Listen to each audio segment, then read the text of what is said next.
আন্তর্জাতিক বাজারে আবারও বড় ধাক্কা খেয়েছে স্বর্ণ।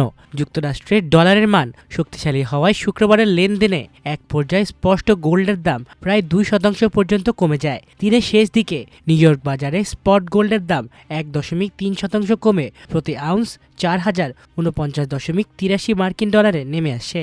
একই সঙ্গে আগস্ট ডেলিভারির জন্য মার্কিন গোল্ড ফিউচারের দামও 1.3% কমে দাঁড়ায় $4,160। অন্যদিকে বাজারের আরেকটি তথ্য অনুযায়ী স্পট মার্কেটে স্বর্ণের দাম 1.1% কমে প্রতি আউন্স $4,055.41 লেনদেন হয়েছে। আগস্টে সরবরাহযোগ্য গোল্ড ফিউচার্সের দামও 1.2% কমে $4,053.60 নেমে আসে। বিভিন্ন সময় লেনদেনের কারণে পরিসংখ্যানে সামান্য পার্থক্য দেখা গেলেও সামগ্রিক চিত্র একটাই, বিশ্ববাজারে স্বর্ণের দাম উল্লেখযোগ্যভাবে কমেছে। তবে এই পতনের মধ্যেও একটি ইতিবাচক দিক রয়েছে।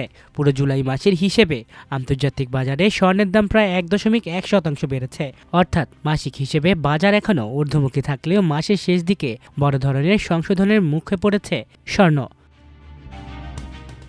বিশ্লেষকদের মতে এই দরপতনের সবচেয়ে বড় কারণ মার্কিন ডলারের শক্তিশালী অবস্থান। ডলারের মূল্য বাড়লে বিশ্বের অন্যান্য দেশের ক্রেতাদের জন্য স্বর্ণ কেনা তুলনামূলক ব্যয়বহুল হয়ে যায়, ফলে চাহিদা কমে এবং বাজারের দামও নিচের দিকে নেমে আসে। বাজার বিশ্লেষক রস নরমান জানিয়েছেন, ফেডারেল রিজার্ভের সর্বশেষ নীতি নির্ধারণী বৈঠকের পর ডলার সূচক প্রথমে কমলেও পরে আবার ঘুরে দাঁড়িয়েছে, আর সেই প্রভাবই এখন স্পষ্টভাবে দেখা যাচ্ছে স্বর্ণের বাজারে। অন্যদিকে বাইবিটের প্রধান বাজার কৌশলবিদ হান তানের মতে, কয়েক মাসের দুর্বলতার পর স্বর্ণের বাজার ধীরে ধীরে ঘুরে দাঁড়ানোর চেষ্টা করছে। ফেডের নতুন চেয়ারম্যান কেভিন বার্নস সুদের হার না বাড়িয়ে মূল্যস্ফীতি নিয়ন্ত্রণে বিকল্প পথের ইঙ্গিত দেয় বিনিয়োগকারীদের আস্থা পুরোপুরি হারায়নি। সম্প্রতি অনুষ্ঠিত ফেডারেল রিজার্ভের বৈঠকে সুদের হার অপরিবর্তিত রাখা হয়েছে।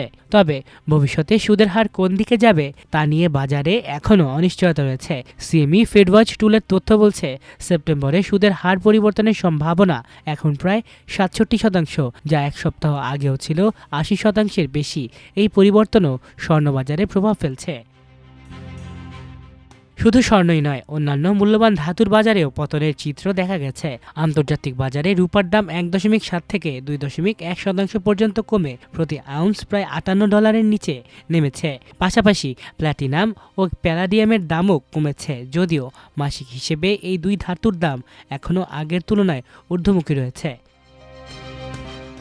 সব মিলিয়ে বলা যায়, বিশ্ববাজারে এখন স্বর্ণের দাম ডলার, সুদের হার এবং যুক্তরাষ্ট্রের আর্থিক নীতির ওপর অনেকটাই নির্ভর করছে। তাই আগামী কয়েক সপ্তাহে ফেডের পরবর্তী সংকেত এবং ডলারের গতি প্রকৃতি স্বর্ণের বাজার কোন দিকে যাবে সেটিই হবে বিনিয়োগকারী ও ক্রেতাদের সবচেয়ে বড় নজরের বিষয়। মাল্টিমিডিয়া ডেস্ক, আমার দেশ।